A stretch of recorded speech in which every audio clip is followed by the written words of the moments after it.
course. Tekehu, you have shirked your duties for the last time, I say.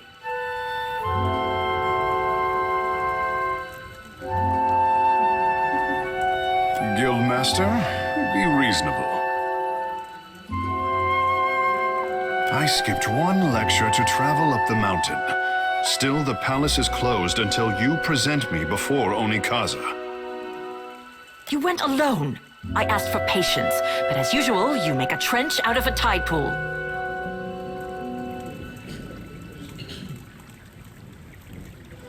Akira, I might not complain if someone slapped him with an oar. My patience wears thin, old shark. You have stifled me enough for one trip through Rakuhu's bowels. I say Ngati weeps at her petulant spectacle of a child. Akira, the significance is clearer to some than others. For a water shaper who treasures his duty to the goddess, you spend too many days cavorting at the brothel. Ugh, insufferable. It is not every day that I see a stranger face than mine in this part of town. Kira, I bring art to the Guild of Watershapers, but they do not tolerate expression here. What I am is to blame, I say. Just so. Blessed and cursed at birth, I say. Water shaping is Ngati's gift to the Huana, and apparently I am too. Savior to the tribes.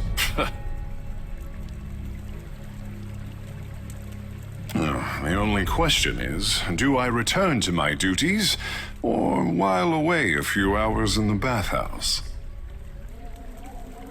The waters are fine, I say. Finer still with company. Strange company. What a terrifying pair we would make.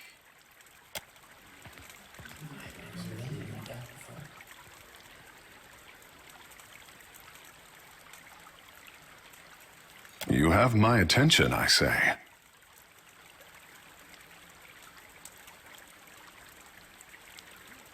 Well, through our connection to the gods, the Huana mold water like it is clay, easing it into an assumed form. We could sink every ship in Rawatai's fleet if they drew too close to the city, but some of us have gentler tastes. Some of us see water shaping for what it is, a gift of divine expression. Well, surely you have seen my works across Nekitaka. Look to the antechamber of the Kahanga Palace for my Apple of Ngati, or to the luminous bathhouse for my Dance of the Wanton Priestess. For as long as there have been Huana, there have been water shapers. But only since Tekehu has water shaping been art.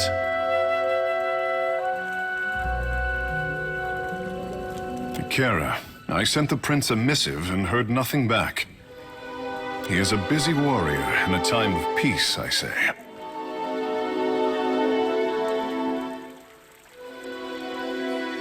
A watcher? And here I am used to being the freak of Pariki's overlook. What does a watcher do? Ikera, just so. I say I am no sailor, and I know even less about death. I am an artist. My peers do not understand.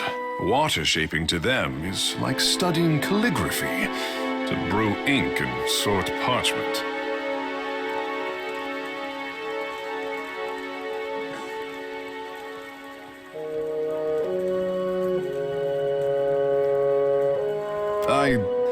Will we do much fighting, then? Kara, pity. You are not unknown to me, I say. Whispers of an Adra Colossus reach my ears. and louder whispers of a corpse who follows him. What will you do when you catch up to this walking god? Ha! For me, there is not enough rum in the dead fire to even consider it. If it untangles me from the guild's apron strings, then you can mount me as the figurehead of your fair ship. Our quarters may smell of fish before long, but your crew will be more beautiful by association, I say. Always worth suspecting the captain be drawn to the blue and the beautiful. Welcome aboard, lad. Lead on. It will be good to put some distance between myself and the guild, even if we find less savory places along the way. A fair warning, Captain. Ingati gifted her favorite son with more than his stunning complexion.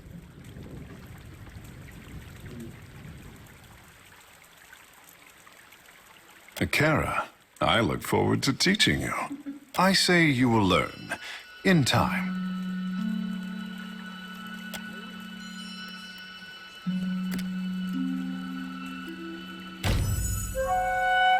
Farewell and fair winds to you.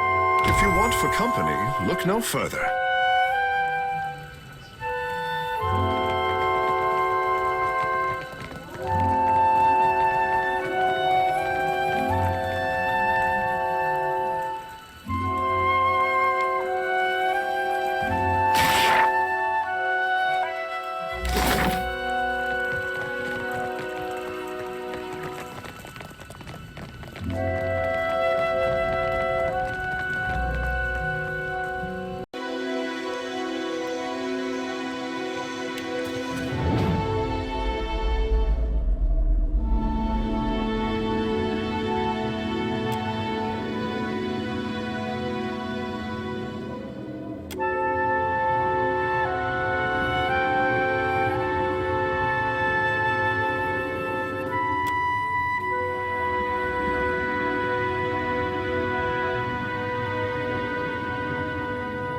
A life without friction or challenge has left the boy in need of guidance. He thinks himself frail, but my heart beats in his chest. He is stronger than either of you could know.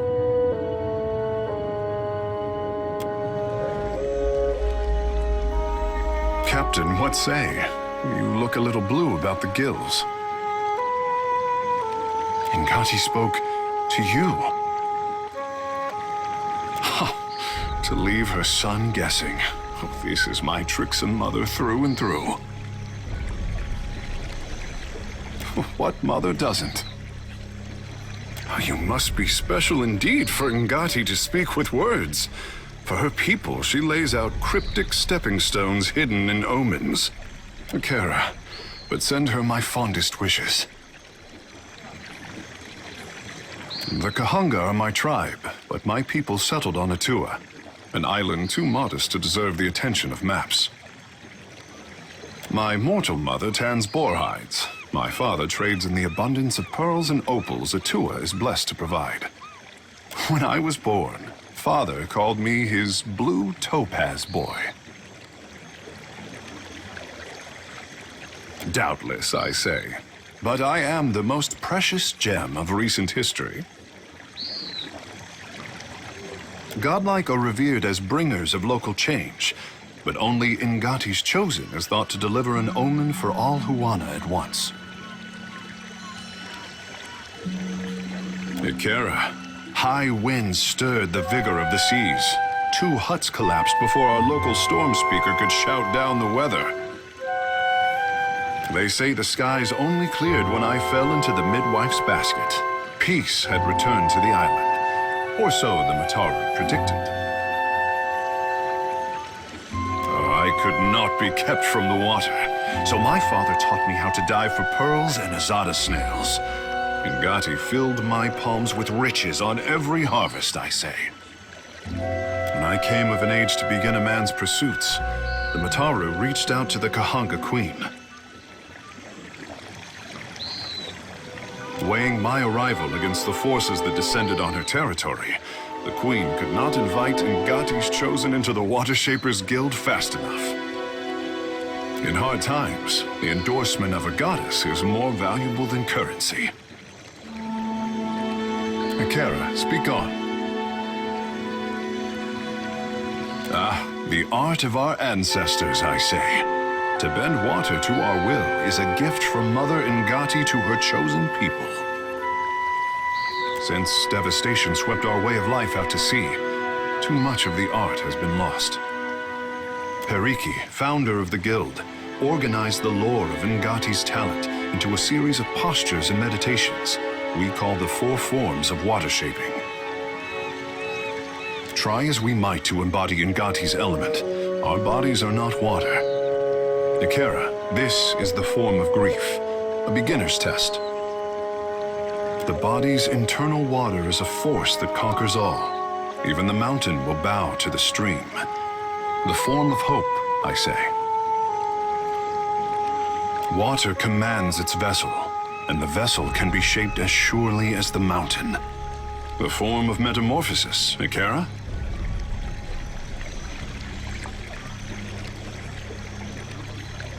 The art is a challenge to grasp, difficult to master, and impossible to perfect. Unless you are Ngati's Chosen, I say.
Yes, Captain.